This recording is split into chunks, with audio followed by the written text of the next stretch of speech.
Shaped like a cat, it was a present from my brother. I read a lot of books, but I couldn't see between the lines. I'll have another cup of coffee if you don't mind.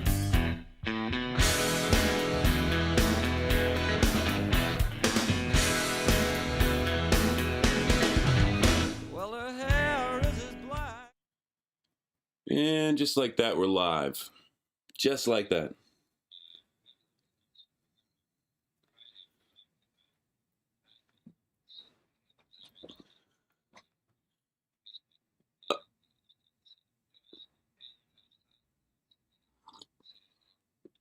Joaquin Phoenix, and you said Joaquin? Joaquin.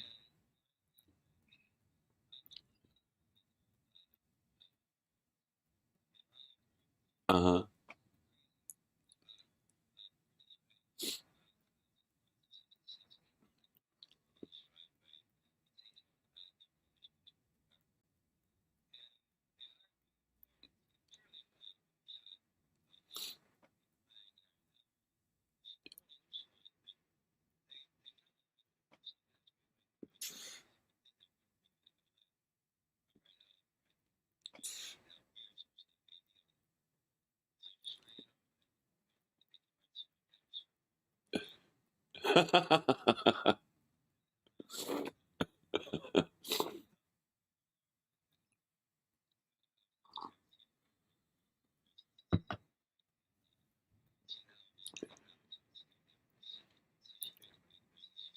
Yes.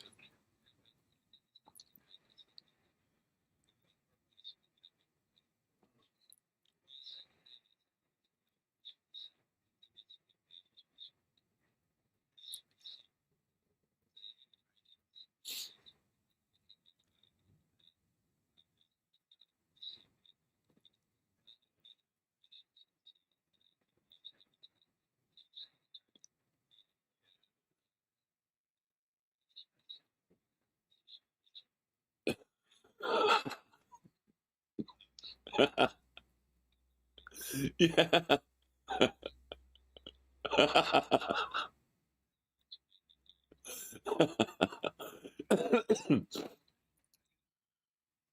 Yeah, yeah. No, it's funny though. I've been on La Jolla, and when you don't even realize it till you're on it, and you're like, oh shit, this is La Jolla. I get it now. But I think we were on it for miles. Oh, yeah. They don't even try sometimes. They're just like, what's that street with all the letters and stuff in it?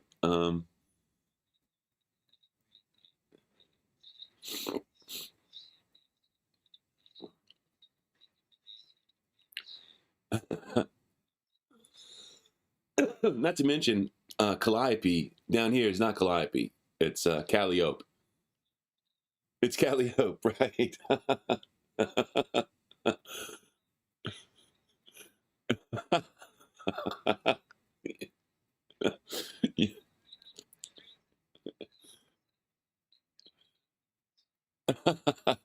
I noticed that stuff in Tennessee too. I remember when I first moved there, I was doing an interview because everybody was all about the Katrina people, right? So we are doing some sort of thing for the Tennessean. Anyway, I kept calling it that I'd moved to Mount Juliet, and he goes, "I could tell you're not from here." And I'm like, "Why?" He goes, "It's called Mount Juliet," and I'm like, "Oh no, we don't. No, that's Juliet.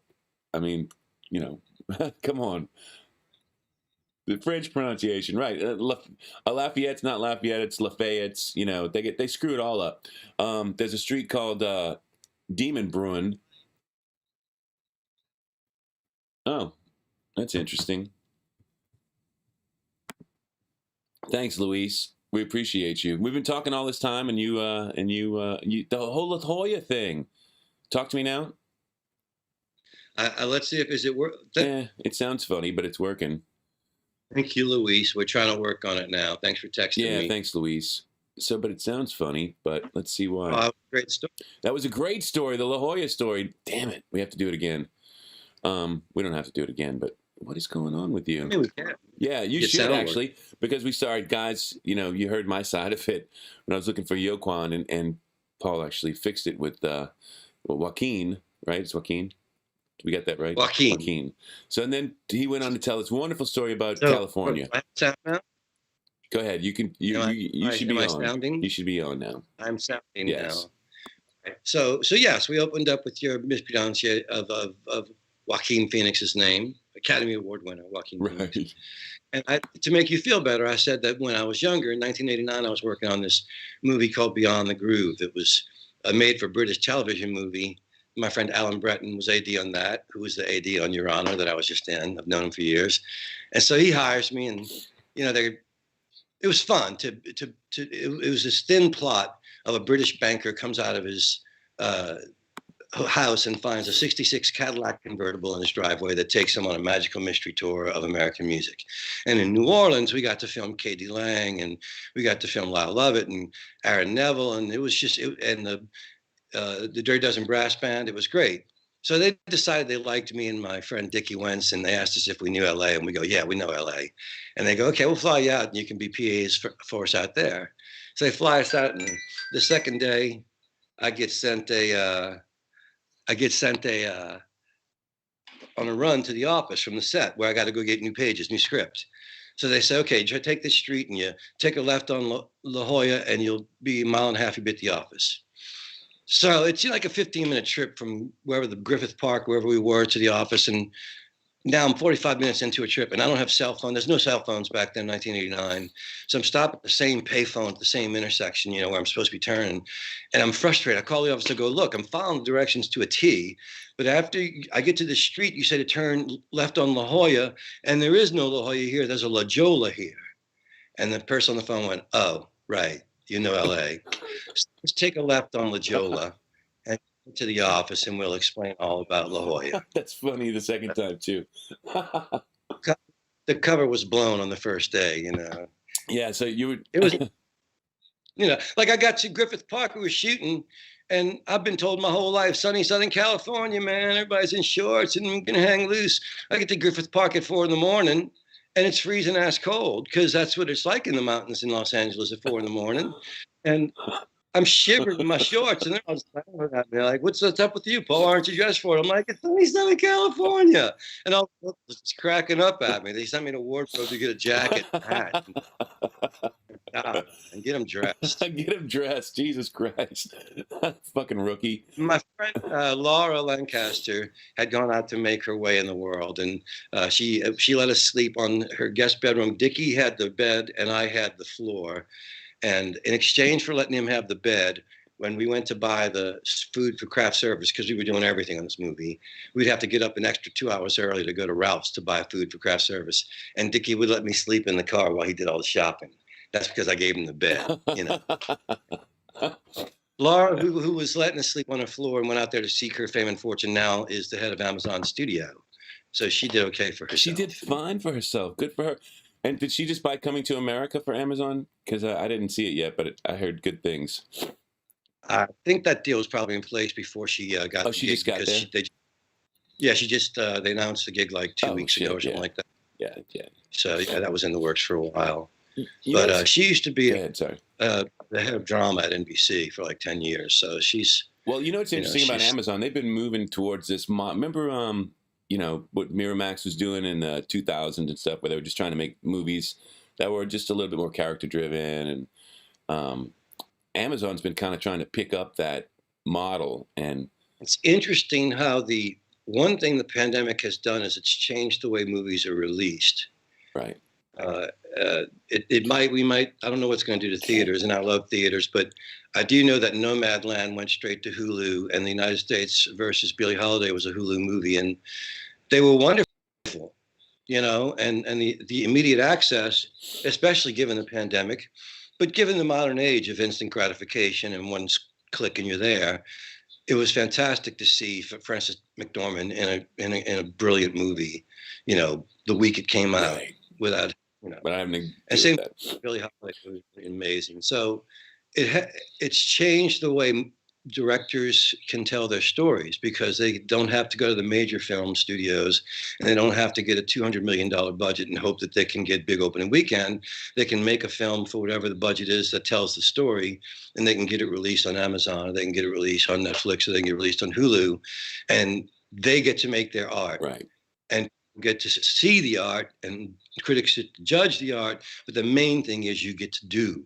Right. You know, you get to write your song, you get to make your film, you get to do, and somehow there's an outlet for it that allows you to do more, which is the dream, really. The dream isn't that you can be the richest songwriter in the world. It's that, man, I hope my songs make enough money that I get to keep writing more songs and playing them, you know? Right.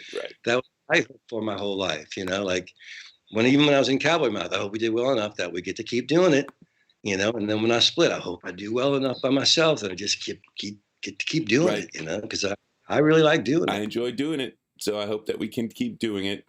Would be nice, right?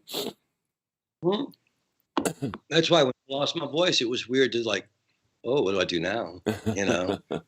and there were writers, my friend John Gregory Brown, who's a great fiction writer, and Tom Piazza gave me some awesome advice. My brother George is a great writer, and he gave me some awesome advice. But they were all really compelled to write stories.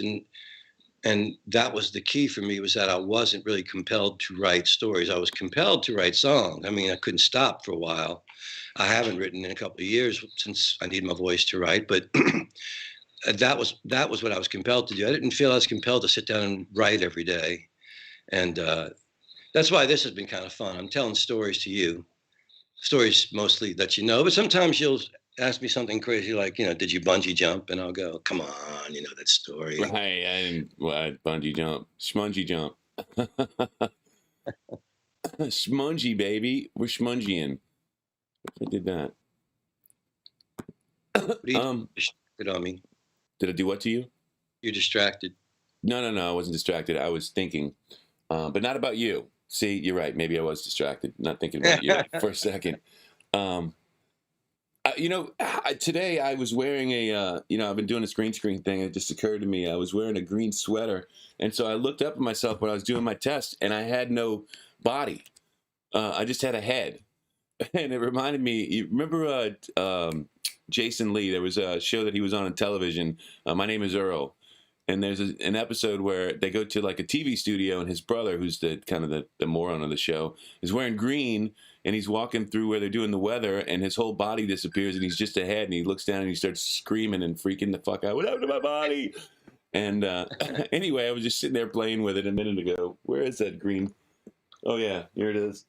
It was kind of fun. I just started thinking, and if I do this, hey, look at that, guys. Where'd Mike? You can't see it, but I'm just ahead. Yep. You'll have to look at it later. No, you can't see anything. What you are is a mental patient wrapped in a blanket screaming. But to the people out there, I just look like I have no head.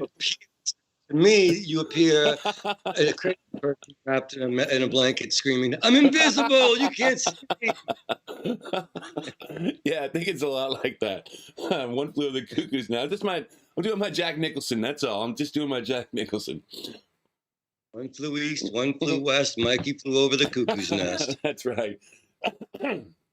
Sorry, guys, for that. We just, it's been one of those kind of mornings. You know, what is it? I used to think that, like, you wait until you get older to sleep, but now I'm starting to realize sleep is for young people, because when you get older, you can't sleep.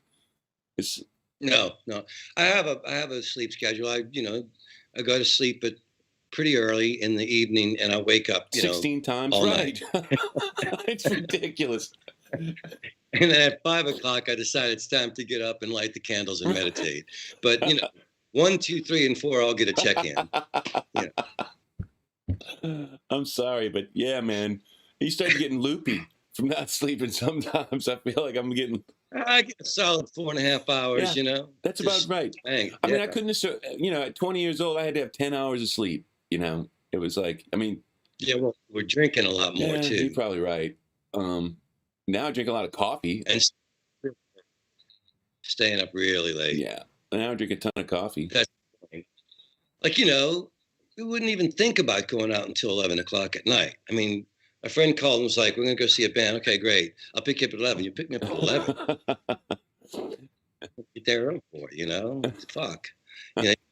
You'd be home and you'd be getting ready 11:30ish, or maybe if your friend wanted to come by your place and hang out and have a beer and wait till 11:30 to go, She didn't want to get there at 11. Nobody was going to be there. The club was going to be half full. It was going to be opening band.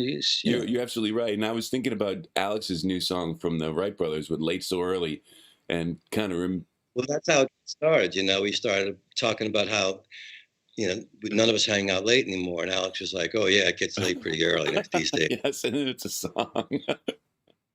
And then it's a song. He ran with that. And that was a lot of his scene. Exactly. I mean, and the song is definitely him just kind of, going through the, that was definitely his scene. He's just sort of drawing he's, putting together the setting for you of his scene. And it was, yeah, I still have, I got a lot of nice compliments on Jet Black and Jealous from folks that have bought the album, and it's been really fun. I had a restock at Louis Factory, which is always exciting. They needed more. And I started thinking about those times, and the times you're living in sort of influence, the things the songs that you wrote. And I was trying to impress the guys at the anti-folk scene, Roger Manning, who's a great songwriter, and Latch, and John S. Hall, and Brenda Kahn, and Michelle Schacht were all great writers. And I was trying to impress them. But I was also, trying to figure out how to live in New York, And I remember this guy this morning, the story, Pete the Toothless Drunk, from when I was working in the deli in Brooklyn. And I wish I know the guy's name, because he's probably not with us anymore, and I owe him a better homage than Pete the Toothless Drunk. But at the time, I was just a kid, and I didn't know from, he was Pete, and he didn't have any teeth, and he was always drunk early in the morning because he worked and cleaned up a bar at night. And he had like white hair, Italian guy, really white hair that poked out of his hair, and he was bald, and he had bushy black eyebrows and a big hook nose, and he usually wore a wife beater t-shirt with his kind of pretty big, big belly. He drank a lot of beer, belly hanging over his t-shirt, and it would kind of like he'd come in around 7:30, right at the end of the stockbrokers. I had my stockbroker rush from 6:30 to 7:30, getting Bialy coffee. They were all neat in their suits and dresses, and they would see Pete, and they'd all kind of, And Pete didn't care. He'd grab a couple of beers and a sandwich. He was at the end of his night. He wanted dinner, and he wanted to go to bed. And he'd, lean over on the ice cream container, and he was always pretty friendly. He didn't care about his leaving. He'd wave him off and get his sandwich and go on his way. But he came in one morning a little bit late and cleaned up the bar, and everybody was already gone. He's pissed, man. He's had a little bit too much to drink, and he's pissed. He slaps a $5 on the counter, and he goes, Paulie, give me $5 in change. I'm going to call my ex-wife, Laverne, in Boston. She's a bitch, Paulie. So he starts putting the phones in the payphone, looking at me. He said, watch her. She's going to hang up on me, Paulie. She's a bitch. He gets on the phone. It's like, 7:30 in the morning. He calls, Laverne, yes, Petey. Yeah, I know it's early. I just called to say, you're a bitch, Laverne. I knew she would. So he gets out another $5 and he puts it on the counter, and he goes, give me another $5. I'm going to call her back. She's a bitch, Paulie. And he's putting the quarters in. Watch, she's going to hang up on me again. And he gets her on the phone. And he goes, Laverne, it's Pete. Don't hang up. I know. Don't hang up. I just called to say, you're a bitch, Laverne. And she can hang up on him. So this whole bit sounds like a Carl Reiner bit, but it's real, right? Yeah, I think Carl Reiner sort of just observed New York, because when you're living there, the stuff just happens right in front of you. I mean, that's just brilliant.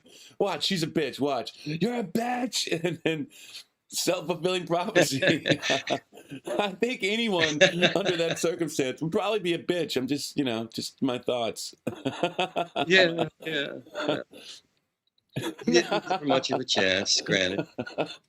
Can you imagine waking up to that? Oh my God! I know. How many times? I know. Woken up to that? And she wait. Now she's hanging out with her friend, going, "Watch, she's gonna call me here in about 10 to 15 minutes, yelling at him something."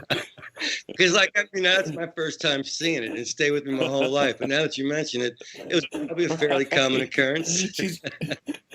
That was just the one time I got She's to having tea with her buds. Yeah, he'll be calling, and he might be a little late today, but usually it's right around this time. Oh, yeah, she probably had friends. She calls and says, you want to come over for coffee? Pete should be calling any minute. Puts it on speakerphone. And then our friend's like, You didn't say anything. I don't have to. He calls me a bitch and hangs up. It's crazy. Yeah, you know, New York's different Yeah. now, man. You know, I can't imagine I'd get to meet those same characters, you Although I don't know. know, man. I mean, That was, it was, I know 9/11. I mean, do you think it changed after 9/11 a lot, or? I think that on my visits back to New York, I watched Times Square change. Like, for instance, one of my first trips to Times Square was I was working on a movie. It was a movie called, it was a Matt Dillon and Sean Young movie. Can't remember the name of it. He kills her twin sister and marries her. It's crazy. Um, and so we're filming on 42nd Street. And this is back in 1989. 42nd Street was like triple X theaters and closed, shuttered theaters. And it was scary. People hustling, you know, it was a lot of action, creepy action on 42nd Street. And we were shooting around midnight on a Friday night. And the director was British and had decided that he wanted to capture real America. Well, this worked against him in two fashions. Matt Dillon was supposed to be selling records out of the back of his van. Only problem is everybody knows it's Matt Dillon. So you're not capturing people trying to buy records off the factory. You're capturing people going, hey, Matt Dillon, Matt Dillon. And trying not to look, and he's going, yo, Matt Dillon, suck my dick, man. Why don't you look at me? You know, it's like, it's not working. So they send Matt away, and they're going to do a scene where it's just the extras who are dressed as hookers walking by, and he's supposed to drive by in his van and check out the hookers to show you that he's not such a good guy. Well, again, they don't want to hire cops to make it look too obvious. So they dress, I'm a PA. They dress me up as a homeless person with an overcoat to cover up my walkie-talkie. And I'm out there to sort of guard the hookers. They got 6 girls dressed as hookers. Well, the truck goes around the block. And as they're making the block, this young Spanish kid pulls up, gets out of his car, and he comes up to me and goes, hey, man, how much for your bitches? And I said, my what? And he goes, your bitches, how much for your bitches? And I went, and I'm laughing. I go, oh, no, these aren't my bitches. I'm not a pimp. We're shooting a movie here, and these are extras. These are actresses. And he looks around and he goes, hey, man, I don't see a fucking camera. What's wrong with my money? How much for your bitches? At that moment, I'm trying to explain to him that these are not my bitches. A real police car rolls up and goes, what are you doing with those girls? And I go, absolutely nothing. I was explaining to this gentleman that these are in fact not my bitches, and I am in fact not a pimp, that we are indeed shooting a film here, and I'm working on a movie, these are actresses. And the cop, same thing, he looks around, he goes, I don't see a camera, get over here. Right then, I grab the walkie-in, I go, you better get our cops over here, I'm about to get busted for solicitation, man. Our cops come running up, and they explain to the real cops that, you know, these are not my bitches, and I'm not a pimp, and they can go. So now the van's already made the block, and all right, Paul, you think you got this under control? I'm like, well, you know, you didn't want the cops out here, so, you know, I look like I got bitches out here, and I'm a pimp. I'm not. They make the block, and now they're, just as they call action, like I can see the van make the corner, and they go, all right, ready, Paul? Yeah. Action. I call action. Right when I call action, a rat falls off the marquee of the Triple X Theater and lands at the feet of one of the extras, dressed as a prop. This is the shot they get, is her screaming. Nice. What's wrong with my money? Yeah. There's a story about the guy who did Fame and stuff, trying to deal with the unions and stuff, because they wanted to do a bunch of filming, and he kind of pissed some people off because he thought that he could go into New York and just sort of, you know, do business the way they do in the rest of the world. But that's not really the way you do business. At least back then, it wasn't necessarily the way you did business in New York. Well, I mean, every city has its eccentricities, you know. I mean, I worked on, and now I'm sure it's changed a lot now in the New Orleans Police Department, but I worked on Miller's Crossing in 1989. No, it was a movie called Zandalee. My friend Mary Kornhauser had written, starring Judge Reinhold and Nick Cage. And it was a really late night lockup on Royal Street, and the scene was taking a long time, and this cop's on the corner with me, and he's got his cop car blocking the street. And he's right across the street from Harry's Bar, is the corner we got blocked off.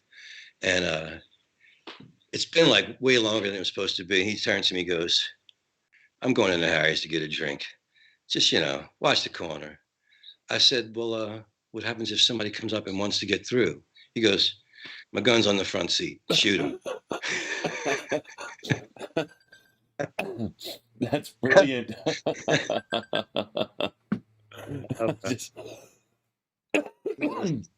Just shoot him. It's okay. I need a drink, man. You take care. You got this. You've done this. It's parades. That was one of the things about, I just thought about New Orleans cops. Just the fact that they have to deal with Mardi Gras every year did make them a little different than cops in other places that I went to. I think, from what I've seen, they're just more used to crowd control than cops in most cities, They don't get nearly as uptight in that moment because they've done it way more frequent. I mean, you can see that in the difference in when state troopers come to town to help the Mardi Gras. They treat you in the way a New Orleans cop treats you is a totally different experience. Calm down, get moving, whatever. Most of them, just up to strike fear into you. And that's how they control the situation, is by stepping up to strike fear. Whereas the New Orleans cops like, hey, man, it's Mardi Gras. Right. What's going on here? It's just a different vibe. You got to like them for it. You got to like the cop that goes by when the band goes by, he's dancing as hard as the band. It makes it more fun for everybody, but it also humanizes the police for the people around them. And, we in a hopeful world, that's where we're headed one day. Right. For your children's children. No. Nothing you and I will live to see, but perhaps your children's children will live to see. I have a 21-year-old who reminds me often that the world is probably going to be shit thanks to our generation. She's oh yeah. That's all great of her. Well, she's got about that. That's what I told her. I said, maybe we made a mess, but that's human nature, and if you're so uptight about it, go clean it up. So she said she's gonna, she claims she's gonna do that. We'll see. You know how we all were at 21. She's 21, so talk to me. And they summed it up well in the film Bill and Ted's Excellent Adventure back in the 80s. With the what Jefferson was saying was, rules are bogus, and if we don't get some cool rules fast, then we'll just be bogus when Eddie too. Jumped on, let me switch over to all of us here. Let me see if I can get Eddie on. It made you freeze, Paul, so we have to do that thing, whatever, that we made your video happen with. Eddie, cut off. We heard you. We heard you. Just didn't see you. Well, I always freeze when I see Eddie. He scares the living bejesus out of me. You never know what he's going to do, Like we were in a bar one time, and it was like a strip mall bar, like we'd play in this really tiny bar in a strip mall, and they send us next door to the biker bar for our free meal that we had in our contract. And everybody in the place is watching the Daytona 500. We're somewhere in the Midwest in Indiana or something. And it's all flannel shirts and Daytona, baseball caps, and me and Eddie not looking like we should be in the place, let alone be eating there, waiting for our sandwiches. And we're just staring at the screen, trying not to get noticed. And there's a crash. And in the very loud Eddie Ecker voice that you know so well, Mike, he goes, well, that's one less cracker. And the whole place stops and looks at us like a bunch of hats turn and look at us. And I freeze wide-eyed thinking, I'm going to die in a strip mall in Indiana. And Eddie, nonplussed, looks around the room and goes, forgot where I was for a second. Sorry about that, fellas. And he just got to watching the race, man. And everybody else turned and went back to watching the race. So 2 minutes. Here we are with 2 minutes of Edward. And I wanted to kick it off by saying Allison was in the middle of the other day, and she was talking about some cousins that are coming to town. And out of nowhere, I go, oh, is that your Aunt Bootsy's kids? And she goes, I don't have an Aunt Bootsy. And I'm like, who the hell has an Aunt Bootsy? Eddie Do you really has have an Aunt Bootsy? Oh, my God. Yes. I have an Aunt Bootsy. What? Don't blame me. They were calling her that when I learned to speak English. They were like, oh, that's Aunt Bootsy. Who am I? I'm like, I'm just curious. I'm 4 years old. You do Aunt Bootsy. We had a Wheezy, a Bootsy, a Dotsy. you know, they were Irish, Irish sisters and a couple of brothers sprinkled in. So tell me, what was Aunt Bootsy like? She had I could beard. She was I knew she had a spinster aunt. She was like the classic Southern spinster aunt. You know, it was, and she lived a long time. A lot of the women in my family lived a long time for people who smoked constantly. And I mean like put a fresh cigarette in their mouth and lit it with the previous cigarette and then tape it out and go, come give Aunt Bootsy a kiss. With the beard and all, you know, it was hard. By the way, the hair hasn't gotten any better in a week. No, in fact, if I may say so, the wing on the right, the upper wing on the right, no, that's your left. Yeah, that right. The upper wing has started to actually take flight. It's going frontwards. Right. Previously, the right side was flat and the left side was flare and everywhere, like you remember the Osmond brothers who got kicked out. Oh, yeah. The right wing is making a bid for notice. Yes, it's finally asserting itself. Yes, this is the natural. I was like, let me just experiment, and I got out of the shower and I just combed it all straight back, you know, mafia style. And I said, wherever the part falls, the part falls. And this was it. So this is. Well, it's an admirable full head of hair. Do you use any hair care products? No, not anymore. When I had really long hair back when I was in Punch Drunk, I had the Greg Allman thing going. It was all one length, like everybody in the band did. So we all used, the secret was mane and tail. You know what that is, Paul? No, I wouldn't know. It's the shampoo and conditioner that they use for show horses on their manes and their tails. So they're especially lush and beautiful for the horse show, I don't think right? that most rock and rollers use mane and whatever. What is it, mane and tail? Well, you could use it yourself, Gandalf the Grey. Maybe you should try it. We used it all the time until we found ourselves driving past feed and seed stores that weren't on the way to the gig. You know what I'm saying? So we're like, you know, I knew I was in trouble when I was behind the drums starting off. Okay, fellas, everybody ready? Wait a second. Now, I can imagine that for horses, you don't have to deal with the smell because, you know, the shampoo we have, there's smells. What is the smell of a shampoo for horses? I mean, does it smell like...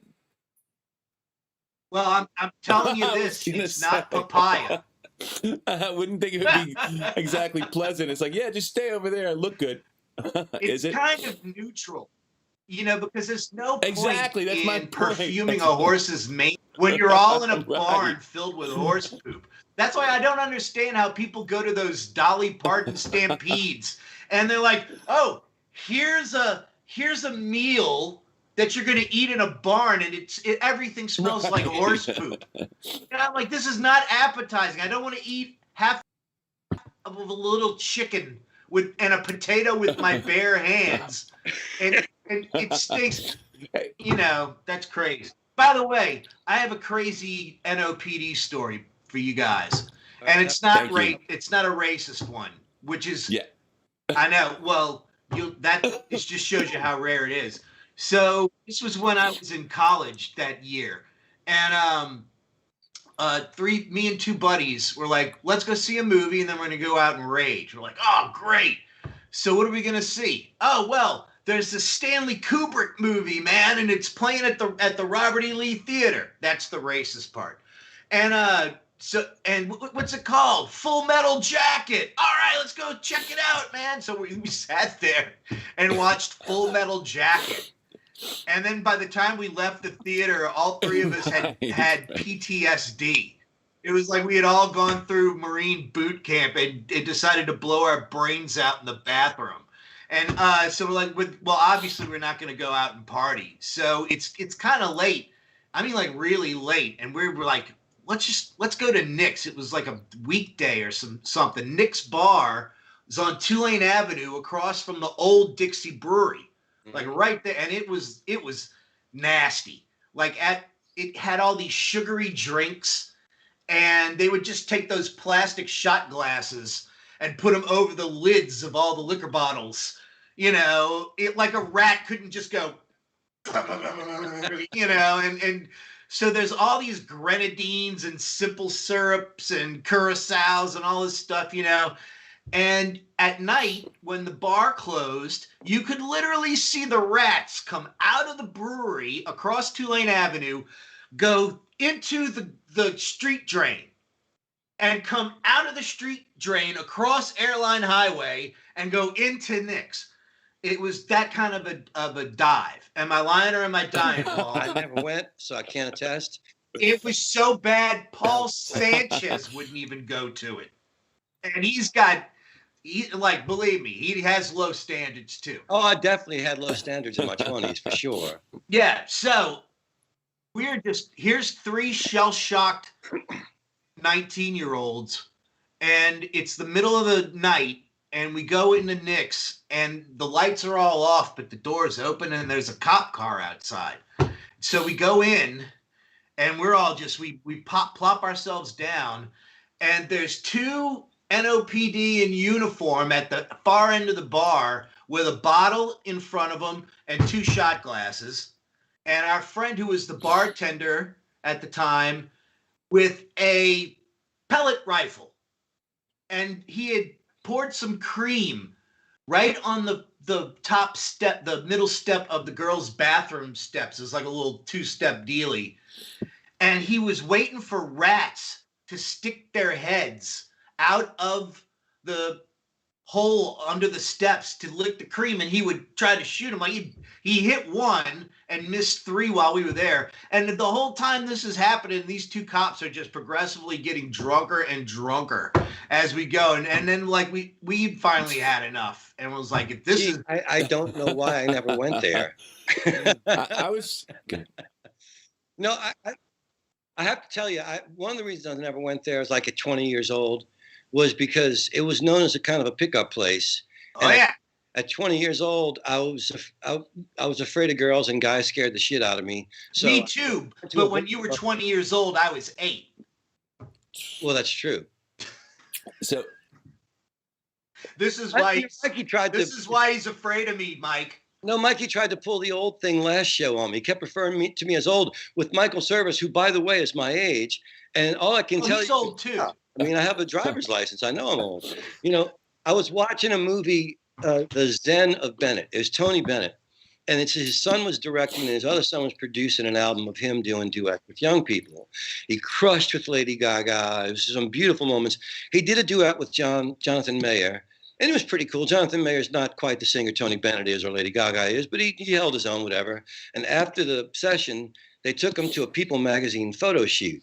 It's Jonathan Mayer and Tony Bennett taking their picture together, and Mayer trying to just get a little energy in the session, and to make it, he kind of wanted to make Tony look good. He goes, "Hey, let me tell you what a nice guy Tony Bennett is. For my father's 80th birthday, Tony came and sang for him a couple songs." And he looks at Tony and goes, "Tony, my dad's never going to forget that. I don't know how to thank you." And they finish the photo shoot, and they walk out, and Tony turns to his son, and he goes, "You see what just happened in there?" And his son goes, "What?" He goes, "Kid tried to make me look old." His son goes, "No, Dad, I don't think that's what he was doing." He goes, "Oh, yeah, that's what he was trying to do. He was trying to make me look old." And I thought to myself, you're 82. How could he look old? That's brilliant. You know, that's an alpha male thing, right? Who's he think he is? Wait, what? What are you talking about? Your parents knew me. What? Well, you know, plus it's always perspective. It's like when I was 53, my second ex-wife had gotten sick, and I quit music for about 18 months and got a job as a salesman at an office supply place that my friend Michael Levine. Yes, you was. I was the worst salesman in sales. Would you buy a dinette office set supplies. It was from office. It was this like office supplies. I was dreadful. My friend kept me on salary for 18 months to be the worst salesman in the world. But anyway, there was this 84-year-old salesman next to me, and I'm 53. And after about a week, he loved music, this old guy, John Shrew. He's gone now, God bless. But he loved music. He had seen Nat King Cole solo in a dive bar in Chicago during the war. He'd seen George Shearing solo in California during the war. Anytime he was out someplace stationed, he would go and see some jazz. So he loved music. And he finds out I'm a musician. He comes over to my desk and he goes, "Hey, son, hey, a musician." I said, "Well, I was, John, but I'm 53 now, and I'm thinking maybe it's time to stop, put that behind me." And he goes, "53? When I was 53, I was working on my third divorce, out dancing with a different woman every night. You're a puppy." I just turned 53 a week ago. "You're a puppy." I'm a puppy. With a sore shoulder and a bad back and a That part, liver. that part just doesn't, get better. Like I went to my doctor for something. I said, "Hey, man, I got like this. This hurts when I wake up in the morning." He goes, "Yeah, welcome to 60." Yeah. All right, as long as there's a reason, sure. I don't need it to be fixed. Yeah. The irony is that I'm at 53, playing wise, I'm playing at the top level I've ever played at. I'm writing at the top level I've ever played at. I just can't do either one for as long as I used to. I played in Lake Tahoe opening up for ZZ Top in sub-freezing temperatures. Yeah. And that hurt. My face hurt. My hands hurt. My body hurt. Yeah. So I'm used to hurt. Why do they make bands do that? Give me a reason. And I'm okay. There's a reason. Right. You're old. That's a reason. That's okay. Yeah. All right. That's a deal. I don't need you to fix it. The other thing Just is tell as you me get why. older, stuff can't be fixed anymore. You get to a point where it's just like, yeah, you're just gonna carry that for the rest of your life. It's just gonna. That's the way it is. Buy a lighter kind of what starts guitar. happening at a certain point when you start going, is this ever going to get better? And then, a year and a half in. That's why when drummers get older, their drum Oh, sets no. get Sometimes shit don't smaller. get. I can make do with one cymbal. Always could. I need at least two, like Ringo. One in case I Eddie, don't how want many to times reach do you all the think way that over you've here. almost gotten yourself killed? Somebody on the chat wants to know. Oh God! Wait, almost got myself killed or almost I killed think they both myself? qualify. It's a tough question. I'll tell you one that comes to mind. We were in Martha's Vineyard, and a wealthy friend of our manager, Stephen You Klein. can't die driving a moped. Yes, you can. Invited to 100 times. It's impossible.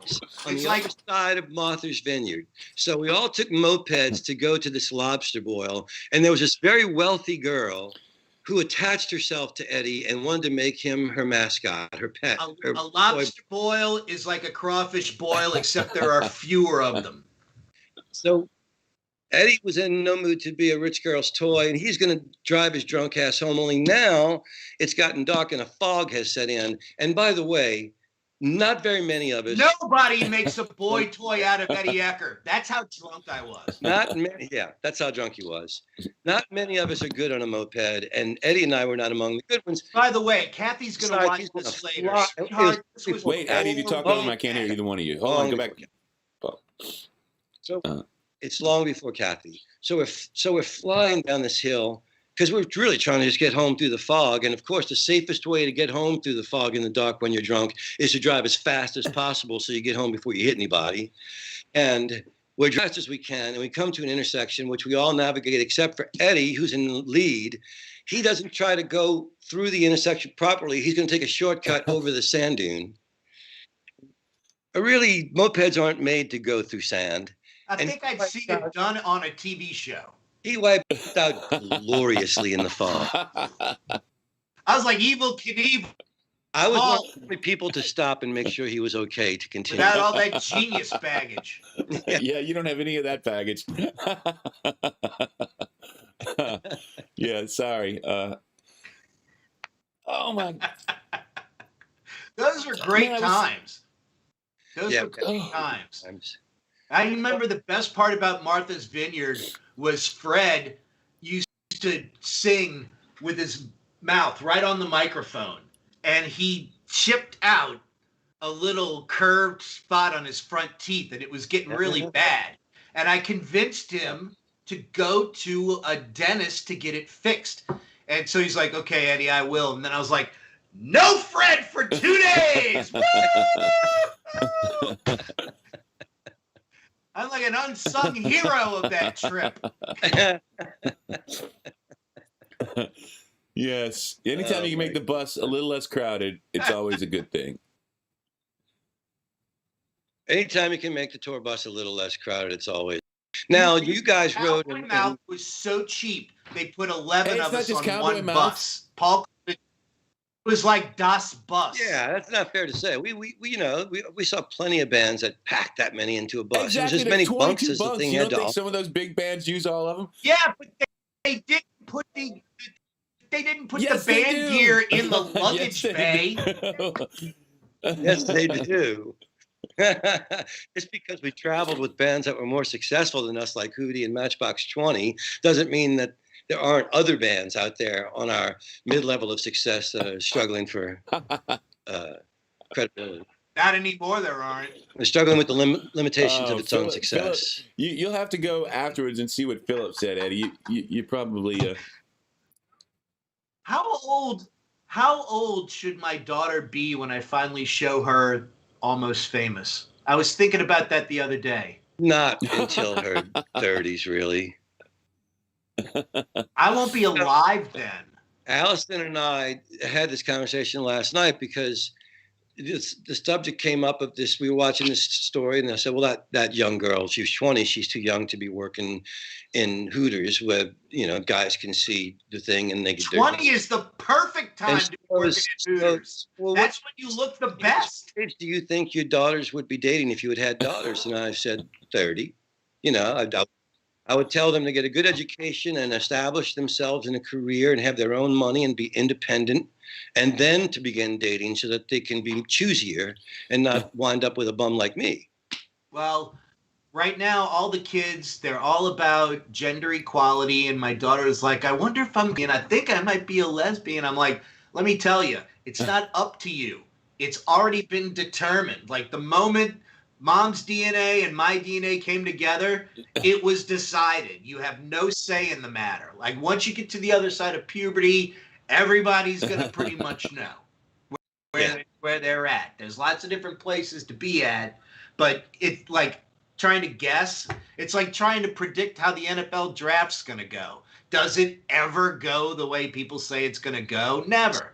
So since you brought it up, it reared its ugly head. Do we have a shot at Russell Wilson? Absolutely not. We have nothing to give.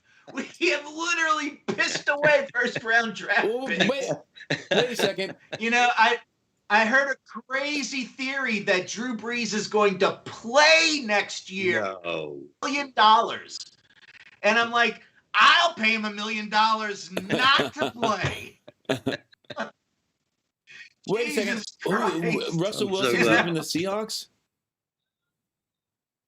Yeah. No! He's unhappy. No GM or head coach is foolish enough to do that.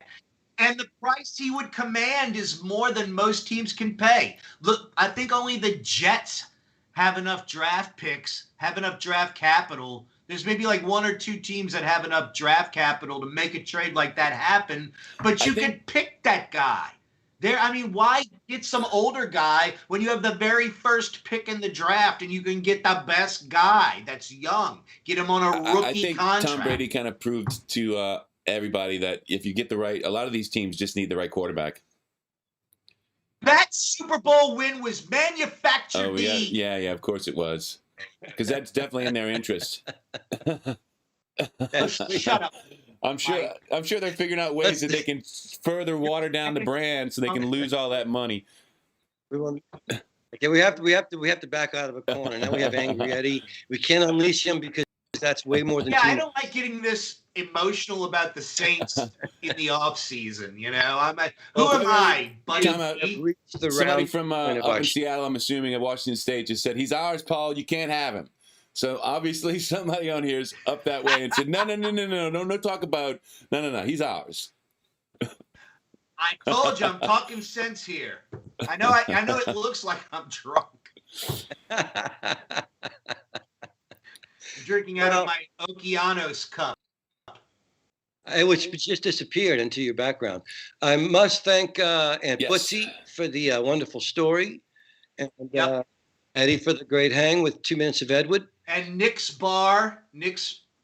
Old Time Big Train Bar for giving me all those free drinks back in the 80s. And Eddie's Colic. We want to thank Eddie's Colic for showing up. And Eddie's colics, his many colics. Look at from not like a shampoo commercial. It's a luxurious in a very unappealing way. You're a horse shampoo commercial. Hang on. I can't do it this morning. And you did it. Oh, you did it too early. Mike, yeah, but now I got to clean my computer screen. We will be back on Friday with our superhero review with Chicago Luis Marquez. And thanks for joining us today. I hope you had fun. We made ourselves laugh, and that's all that really matters. Yeah, I love talking with you guys. And Phil, I know you're watching. I miss you, buddy. You enjoy. And hi to everybody that's tuning in. Thank you very much. And you guys, congratulations again for another podcast. I think each one is an accomplishment, and I'm proud of both of you guys. I love y'all both very much, and I enjoy this time that we share together to talk with each other and reminisce. Thank you, Ed. Thank you, Ed. And bash Fred. There's no bashing. Come on, Basher. So. Shut up. I know you. Mike's still got a job to do. I'm taking us home. Take us home, Mikey. Bye, Mike.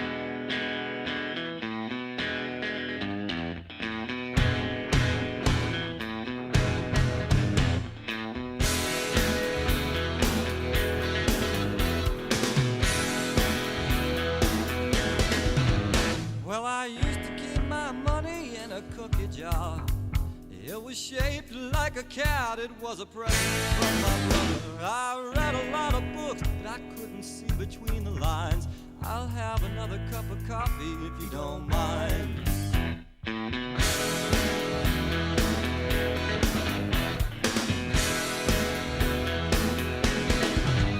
Well, her hair is as black as an alleyway, and it used to be red, and it used to be blonde. Truth is, her hair changes color all the time. I'll have another cup of coffee if you don't mind. I'll have another cup of coffee if you don't mind.